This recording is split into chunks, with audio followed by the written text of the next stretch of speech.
Hey everyone, welcome back to the channel.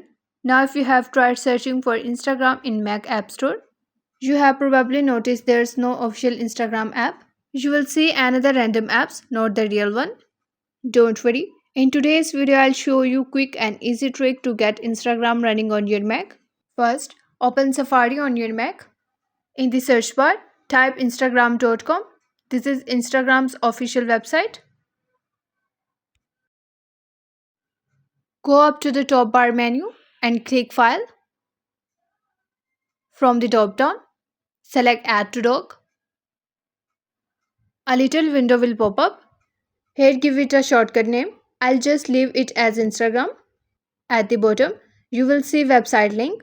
If there's any extra stuff at the end, just remove it. Then click Add. And that's it. You will now see Instagram icon in the dock. Whenever you click it, Instagram will open its phone window.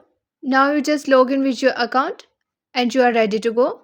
So there you have it, an easy way to get Instagram working on your Mac without waiting for an official app.